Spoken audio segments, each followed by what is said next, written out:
All right, so what we're going to be talking about today are policy reviews and follow-up. Now, when I say policy reviews, what I'm talking about here, policy reviews that you do to when someone already has insurance, okay?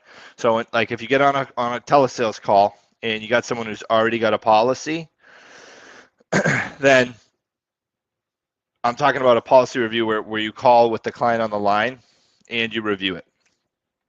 All right, so a policy review in that sense is where you have a client who has existing insurance and you're trying to figure out what they have. Now, I recommend doing policy reviews every time someone has a policy.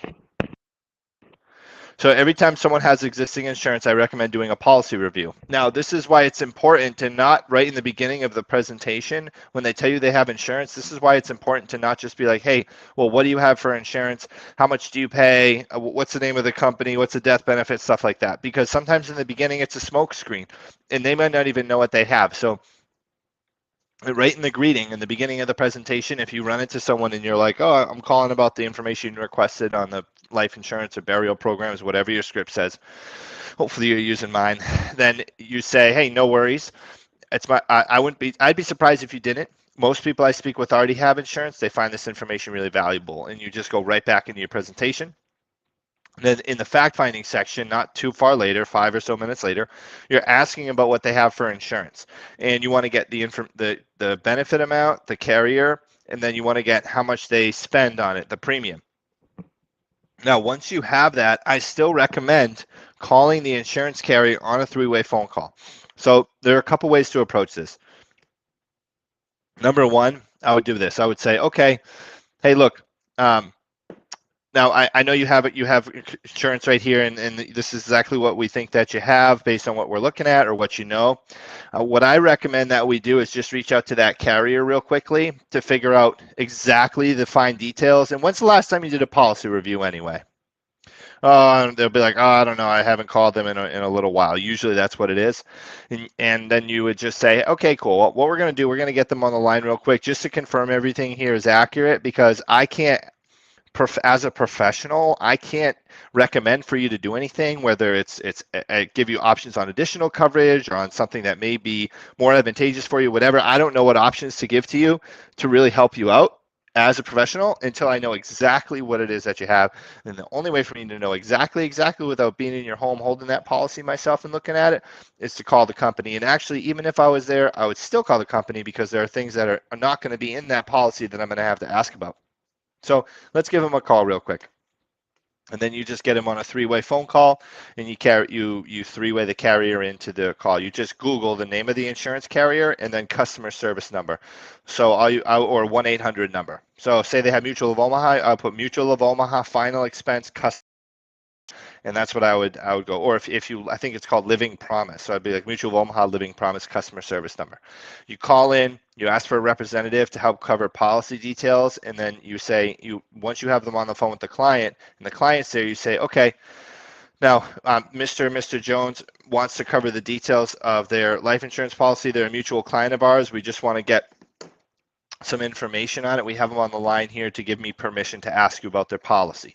And then the client is going to give them some information, some identifying information. Now, and that way you can ask, and make sure you ask what the premium is, how much the death benefit is, and how much cash value there is, and if it has an expiration date, if it's a term or a whole life or a universal life. You want to get all these details, because I'm telling you, I found so many times that I call someone and I think that they actually they don't have insurance, or that they don't have, or they think that they have something that they don't have, or maybe they have a $10,000 policy that they've had for 10 years, but they took out a loan on the cash value. They don't really have a death benefit, and they don't want to pay it back, or there's all types of different scenarios that could pop up. But if you call the carrier, it helps so many times. That's why if you listen to the recordings that I put on Monday of our sales calls, we had a policy review sales call and a follow-up sales call. So I want you guys to listen to those, because you're going to hear how it was performed.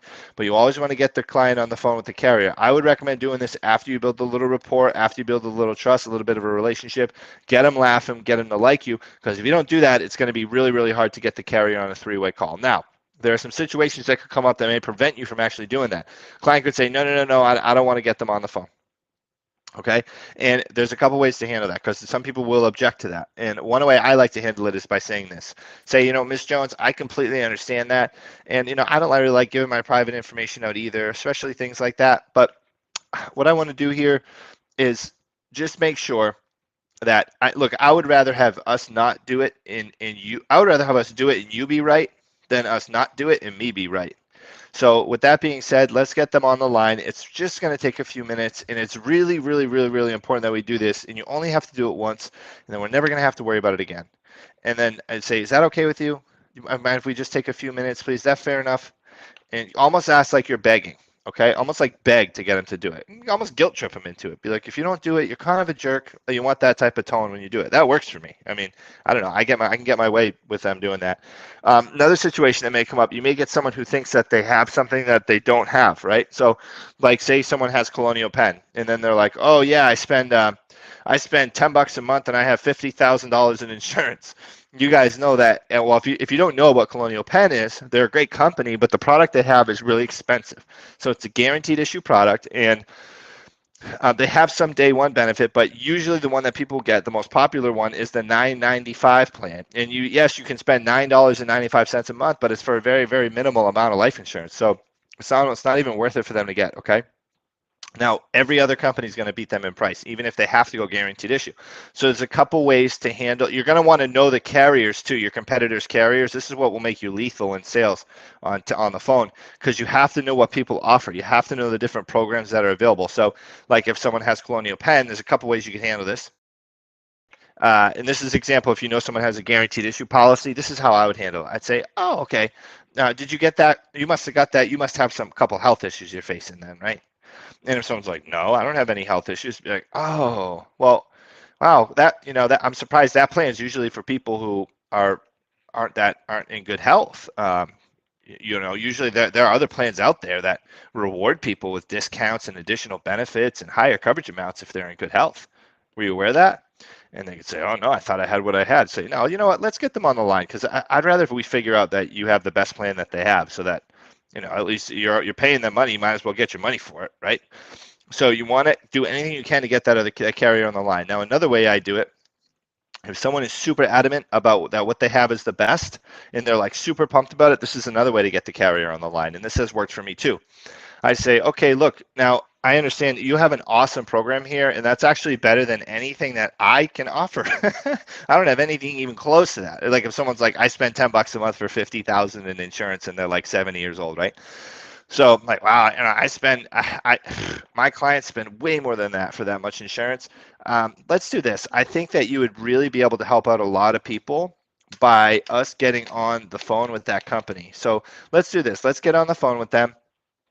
And let's find out exactly what you have, because I want to be able to offer that to my other clients too. You have no idea how many people that you're helping out by doing this. Seriously, you're going to go a long way and change a lot of lives here, and a lot of families' lives too.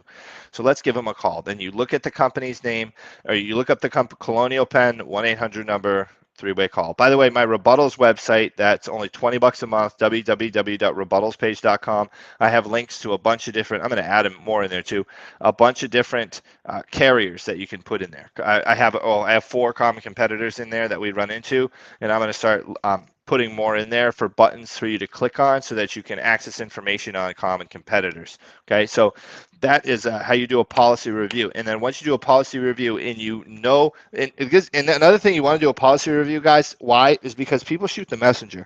Like if you tell someone that they have a plan that's inferior to what you're offering, then like it's just like they take that, they can get resentful.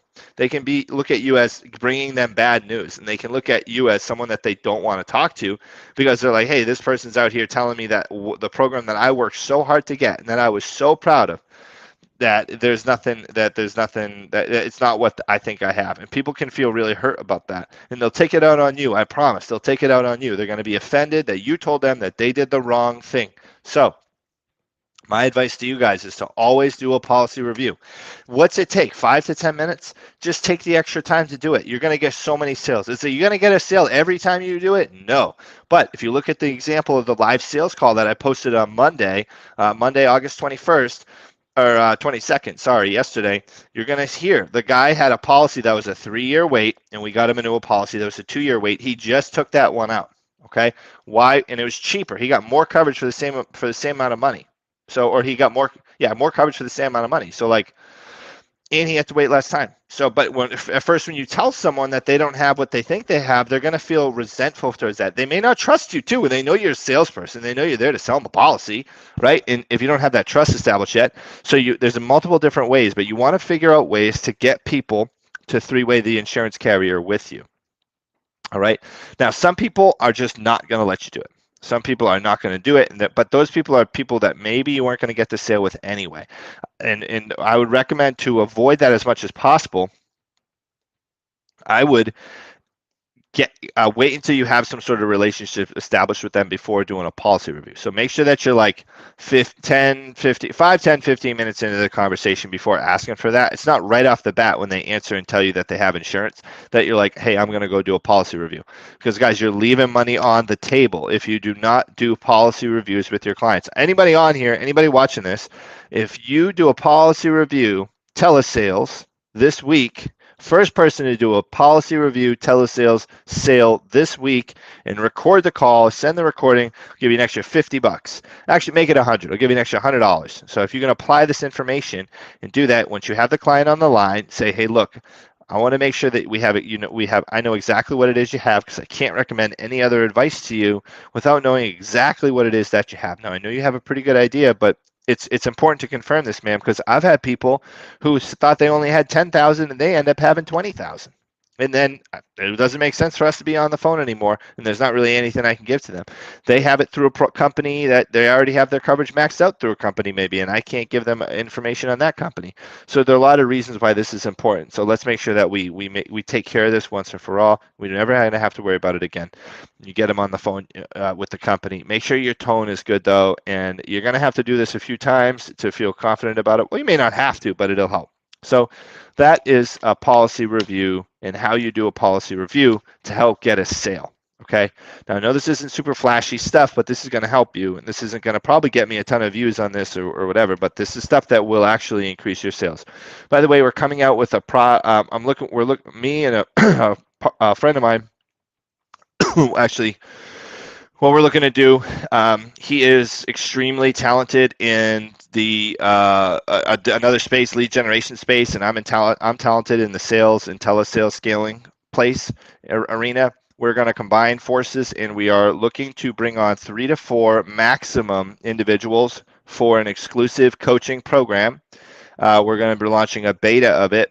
It's a high ticket item. It's going to be around $10,000. It's going to be a full everything from and it's only limited amount of slots. So this is going to be a limited amount of slots to people to help people learn the sales, the lead generation, and scaling, how to build an agency. So like no one has anything out this like this out there. There are people charging almost that amount just to learn how to do Facebook ads, and we're going to charge. There's so much value in this. It's literally so it's something that's in the works. Just want to put that out there. I'm not expecting a ton of people to be able to do it, or maybe anyone at all, but it's well worth it. So next, what I'm going to cover is the so follow-up in telesales, guys. Follow-up is huge, because if you're face-to-face, then why are you going to follow up with someone? I mean, you're right there in their home. They're going to give you, if you can't overcome the objection right there, the only reason why you'd really try to follow up with them, I guess, is if you don't have enough appointments booked, okay? So you got to have enough appointments booked to not really want to do that. But anyways, telesales, you're going to have to follow up, because you're catching people at random times. Face-to-face, they know you're coming to sell them insurance. Like, they're not stupid, right? Unless you tell them that you're not. But they know that you're coming to get them information on insurance. And even though we say we're just going to drop off the information or whatever, they know the deal. You are an insurance agent. You're bringing them information on insurance. So you can't solicit insurance without a license. Most people may or may not know that. But telesales, we're interrupting people during the middle of their day. Mr. Jones could be at the grocery store. They could be at their kid's house, their grandkid's house, something like that, and people may not be there. Or I mean, they may not have their checkbook on them because they may not be at home. I mean, people may not be at home. So there are all these variables that come into play. Someone may not be at home, like I said. They may not have their checkbook on them. They may not be able to find where their policy is. They may have plans for that day that they have to go do something somewhere else. It's going to impact our time with them. They can hang up the phone. The trust, it's harder to establish because they're not prepared for you to come and they're not seeing you face to face. Is a lot easier to build trust. People have a lot less fear of someone ripping them off if it's face to face. So yeah. Well, so what I'm going to go over here is how to follow up, because you're going to have to follow up with some of your people that are follow-up sales, unsold clients. So what you want to do to follow up with an unsold client, first off, there's a few rules to follow up with unsold clients. I would follow up with everybody unless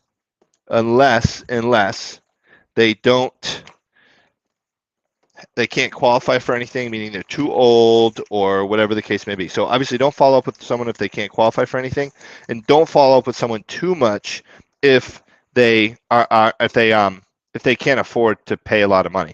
So if they're like, I can only afford $20 a month, and you can't get anything for them, I would call them back once or twice just to confirm that that's actually the real deal, because I've had people who have told me that or others agents that, and then someone else sells them a policy for more because they get like cold feet or whatever.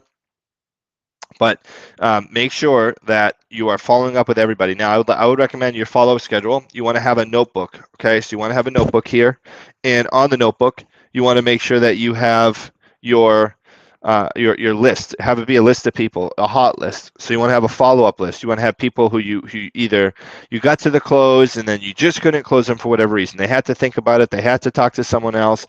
They thought they were completely covered under the VA. They didn't want to give you their bank information. They didn't want to give you their social. They didn't want to give you this. They didn't want to give you that. For whatever reason, you got all the way through to the end of the presentation and they wouldn't buy. So you want to follow up with all those people, like relentlessly, like a maniac. You want to follow up with them, call them in the morning and the afternoon, and then the morning and the afternoon, then the morning and the afternoon, then the morning and the afternoon, triple dial each time. You can even follow up with them 3 times a day with calls, but I would do twice, and you call them. If they don't answer, send them a text message. And the next time, call them. If they don't answer, send them a text message. Just be on them, pressure them, push them, push them, push them. Now, when you follow up with them and you send them a text message, I would say like, hey, Betty, it's Justin, just seeing if, and you want it pertaining, you can do this a few different ways. So like if she didn't have her bank account information, hey, Betty, it's Justin. I want to finalize your insurance application. Are you home right now? You available? Is this a good time for you? What's a good time for you? Is right now good, or is 2 hours better? So you can ask them questions in text. You can send them funny memes. You can send them funny quotes. You can send them pictures. You can send them whatever. You want to keep it fun and exciting, but you also want to be the business. So I would mix it up with funny, exciting text and stuff, and then also right to business. Hey, have you thought about this anymore? Is this something that's still important to you? Life insurance is a very important thing to do for your family. So I would follow up with people as much as possible, twice a day. If you go through a full presentation, you're not able to close someone, or if someone's like, hey, you know what, I can't do this right now, follow up with me like right in the beginning, or for whatever reason, like the phone gets disconnected or something like that. So guys, it's super important that you follow up with your clients as much as possible. Now, if you listen to the first call that I posted on Monday, Darvon, he made a sale because he was able to follow up with his client. So he called the person. He wasn't able to do the deal initially the first day that he talked to her, but he stayed on her, finally followed up, and she finally answered, and then she was really happy that he called her, and she ended up spending $100-something a month. I've had sales completely blow up in my face, and then I end up selling the person eventually and converting them. And I end up making a ton of money off that deal, or they keep their policy. All the people, not all of them, but I have a higher percentage of people that were follow-up sales that stick and keep their policy than people that weren't follow-up sales. Like they just seem to have a better persistency, and they're just better quality sales. And I promise you, if that's a person that's hard to get in touch with, other agents aren't going to work that hard to get that sale. Okay, so look, you're spending a lot of money on leads. You're putting a lot of time into training. You're learning on here. You're doing all this stuff. Follow up with your unsold clients. So many agents don't do it. So if you were face to face and you didn't follow up with your clients, then lose that mindset, because in telesales, you have to follow up with your clients. So appreciate you guys for watching this. I don't think I got many viewers on for this one. Didn't get a ton of views, but I appreciate everybody on here. Anybody want to drop some questions in the comments box right here? Anybody have some questions and want to put it in the chat?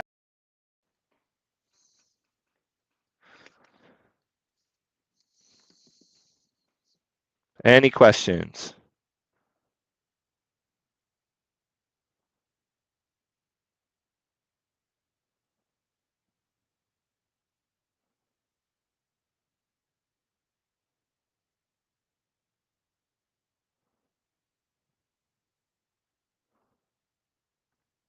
Okay, cool. Well, with that, I appreciate you guys. Thank you. And we'll see you next week on Telesales Tuesday at 5 p.m. I'm sorry I had to do this one at 7.